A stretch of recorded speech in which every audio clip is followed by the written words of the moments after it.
Buenas tardes, estimados participantes del curso de Electrotecnia 2. Vamos a dar inicio a una breve explicación sobre los motores eléctricos en corriente directa.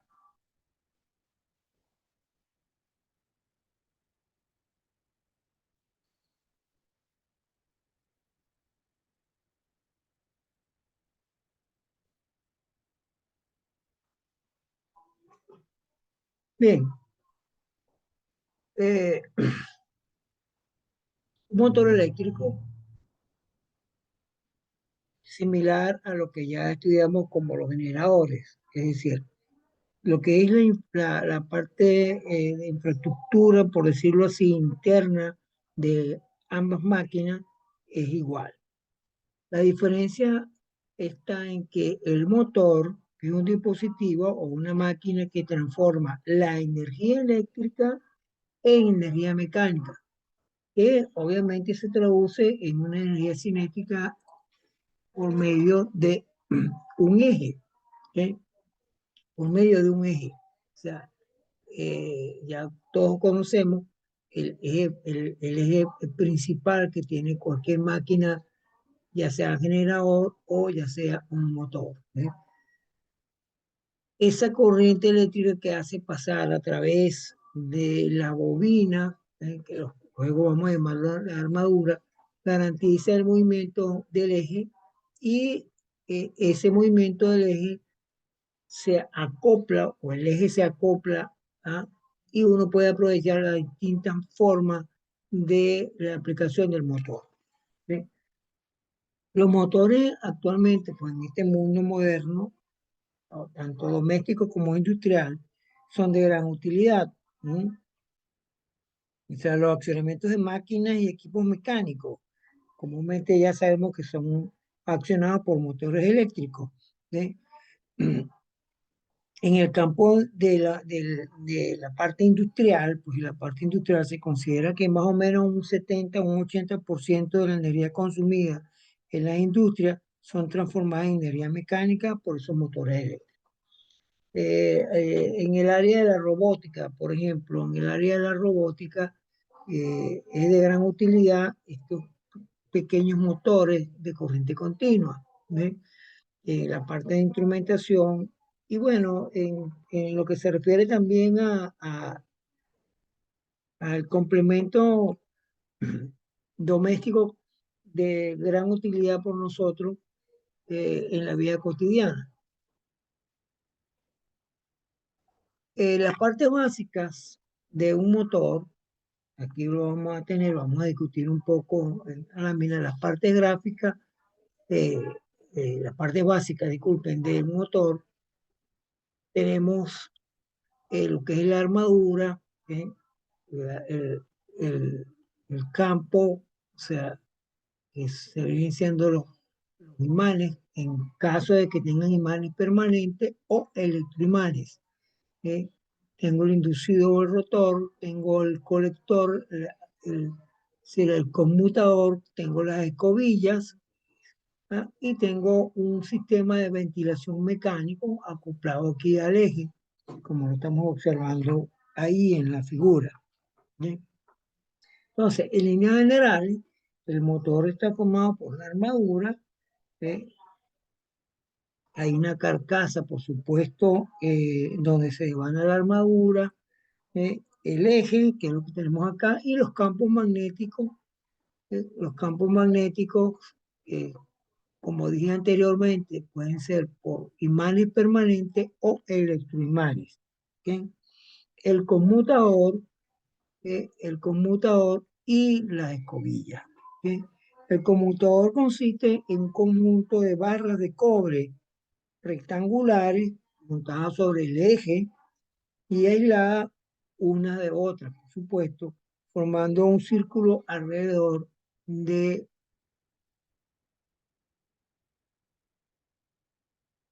del elemento, o sea, de este eje que tenemos acá. ¿Sí? Bien, el terminal de cada una de las armaduras, o sea, de la armadura, que también es un número de bobinas de alambre, ¿ve? De vanalla alojadas en unas ranuras con un núcleo circular laminado. El núcleo pues está hecho de un material ferroso, por supuesto, que no soporta eh, únicamente las bobinas, sino que también incrementa su inductancia o la reluctancia, como hemos visto en el caso de los generadores. Bueno, en líneas generales, pues la teoría es más o menos análoga al problema que de los generadores, ¿ok? Más o menos análogo al problema de los generadores, en forma general, es decir, el conmutador, la armadura, el circuito de campo y las escobillas, ¿no? Las escobillas se montan en unos dispositivos llamados portaescobillas. Hay una de las caras de la escobilla, descansa en el conmutador, ¿no? Y hay una corriente eléctrica que circula a través de las mismas, hacia las barras del conmutador. Entonces, al haber una corriente eléctrica en las escobillas, por supuesto, hay una caída de potencial en las respectivas escobillas. En algunos casos, pues se puede despreciar el voltaje en las escobillas, ¿no? Estas escobillas comúnmente, como ustedes ya saben, están fabricadas de carbón, ¿ok? Un carbón electrografítico, ¿eh? Y un metal grafítico, pues, medianamente conduce la electricidad y bueno, es una de las partes del motor que tiene desgaste con el tiempo que finalmente habrá que sustituir. Bueno, esto en líneas generales, algo para comentar que el ventilador,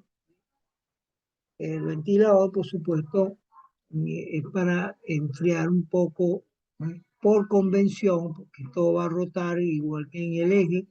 Y bueno, hay una corriente de aire que circula a través de todo lo que es la armadura por convención y eso pues permite el enfriamiento de la máquina. Bien, hay distintas formas de excitación de un motor eléctrico. Tal como, tal como lo estudiamos con los generadores. Hay distintas formas. Eh, Hay una conexión de excitación en serie, es decir, la bobina de campo se conecta en serie con la armadura. Eso trae como consecuencia que la corriente de armadura y la corriente de campo es la misma porque está conectada en serie. Eh, el arranque es algo importante en los motores, ¿ve? Implica un incremento de la corriente de la armadura grande. Por lo tanto, el campo magnético también se incrementa, ¿ok? Y el par es elevado, ¿ve?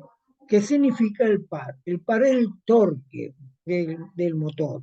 Ya nosotros sabemos que eh, el trabajo realizado que por una determinada fuerza, eso es la fuerza por una determinada distancia. En el caso de un motor, yo tengo la fuerza electromotriz y tengo el radio, digamos, de la sección circular, porque nosotros estamos trabajando en ese respectivo eje.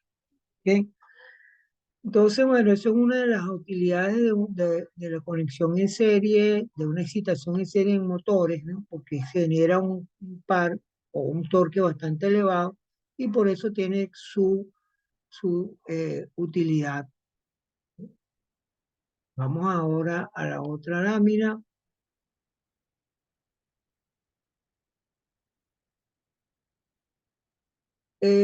Aquí tengo una gráfica donde nosotros tenemos la dependencia de la corriente con el torque o con el par. ¿Ok? La dependencia con el torque o con el par.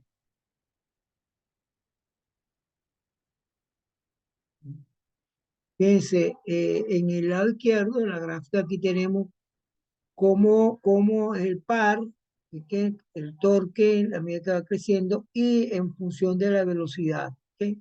En función de la velocidad, o sea, el torque aumenta, la velocidad va decayendo. Y en el caso de la corriente, por ejemplo, la corriente de la armadura, que hablamos ahora, en el arranque, la corriente de la armadura es relativamente grande y eso genera un par, o sea, un torque que también va incrementándose. ¿Ok? Un torque que progresivamente va incrementándose. Bien, ahora esta eh, conclusión que hemos llegado en términos de lo que es la corriente de armadura y vinculada con el par o con el torque, eh, le da una utilidad a estos motores cuando están excitados en serie, es decir, cuando la bobina de campo está en serie con la bobina, con la armadura. Ese incremento de la corriente eh, con un incremento en la carga produce que el aumento del paro del torque eh, es grande también. Entonces, esa característica se utiliza para ciclos de trabajo de la máquina, del motor, donde se requiere un parque de arranque pesado, donde se pueden esperar sobrecargas severas, etcétera, ¿no? Entonces, esa es la utilidad de lo que es un motor de corriente continua con excitación en serie, con excitación en serie. ¿Cómo se controla la velocidad? ¿Cómo vamos a controlar la velocidad en un motor? ¿Okay? O sea, la forma más efectiva de controlar la velocidad de un motor es variando la intensidad del campo magnético. ¿Eh? Sí. Fíjense que en la lámina tenemos, en esta gráfica tengo dos reóstatos. Tengo un reóstato en la bobina de campo y tengo un reóstato en la armadura. ¿Ok? Yo puedo controlar variando la resistencia, esta resistencia puedo variar la corriente de la armadura. Igualmente el campo magnético también lo puedo variar con este reóstato que tengo acá. Al variar el reóstato, pues por supuesto varío la resistencia, entonces tendré o más o menos flujo de campo magnético, que es lo que nosotros necesitamos. Entonces, bueno, eso es una forma, digamos, de controlar la velocidad en algunos casos. En motores ya un poco más sofisticados, hay un control de velocidad que se hace electrónico, que con diodos, con transistores, etcétera. Pero bueno, nosotros no vamos a tocar eso en el curso, ¿no? Entonces, fíjense que obviamente las resistencias variables, los reóstatos, me permiten variar la corriente eléctrica, me varía la intensidad del campo magnético, igual puedo controlar también la corriente de la armadura, ¿ok? Igual puedo controlar la corriente de la armadura. Bueno, casi ya para culminar, que ya comentamos que es una microclase, eh, eh, hay algo muy importante que hay que considerar en el caso de las máquinas, ¿ok? En el caso de las máquinas hay algo muy importante que considerar, que es la fuerza contraelectromotriz, ¿ok? La fuerza contraelectromotriz. ¿Qué ocurre con eso? Bueno, fíjense, esto es la base o la explicación de una máquina eléctrica. La explicación de una máquina eléctrica implica el conocimiento de la ley de Faraday. La ley de Faraday, digamos, es el fundamento físico de cualquier máquina eléctrica. ¿Ok? ¿Qué me dice la ley de Faraday? La ley de Faraday me está indicando en una de las ecuaciones de Maxwell y me indica que si yo varío el flujo de campo magnético por X y circunstancias, voy a inducir una fuerza electromotriz en el circuito. ¿Okay? Ese es el principio fundamental. ¿Okay? Ese es el principio fundamental. ¿Qué quiere decir? Que cuando yo hago pasar una corriente a través de la bobina, ¿okay? El hecho de circular una corriente me va a inducir un campo magnético. Y si esa corriente varía, el flujo de campo magnético varía y se induce una fuerza electromotriz. Entonces, ¿qué es lo que va a ocurrir? Que esa fuerza electromotriz, ¿no?, es la que vamos a llamar fuerza contraelectromotriz, ¿ok? Porque se va a oponer un poco a la fuerza que se genera en la armadura. Bien, ¿entiendes? Entonces, esa es la intención. ¿Ve? Por lo tanto, esa fuerza contraelectromotriz, la estoy llamando aquí E, y si recorremos el circuito en el equivalente de un motor en corrección en serie, nosotros vamos a obtener esta expresión que sería el voltaje de alimentación menos la caída de potencial que hay en la armadura, ¿ok?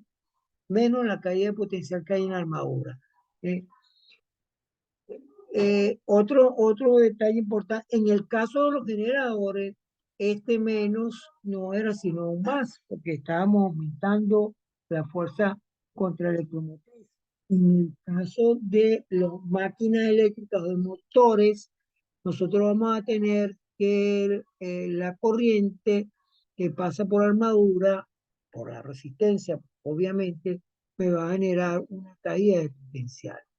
Otro asunto importante también tomar en consideración es que esa fuerza electromotriz inducida es proporcional a la velocidad, ¿ok?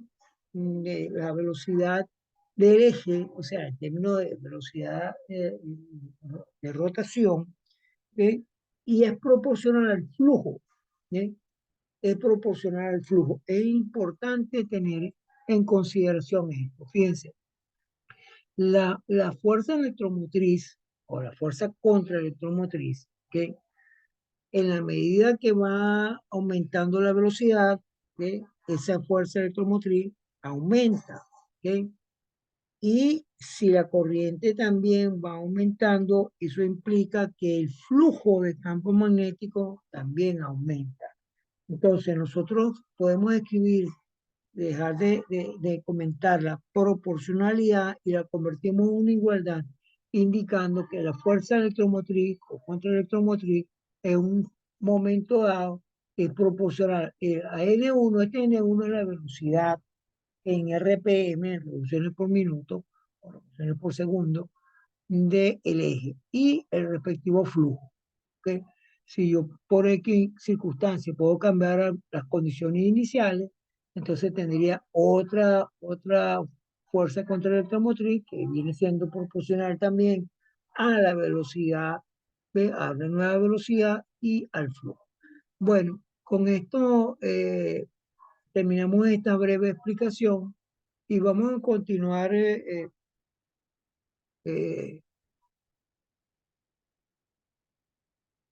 haciendo pequeñas microclases para no hacerlas tan largas, ¿ok? Y vamos, digamos, que les sirva a ustedes de complemento para la resolución de problemas y no solamente, sino para comprender el mundo de las máquinas eléctricas. Bueno, un saludo a todos cordial y me despido hasta la próxima clase. Saludos a todos.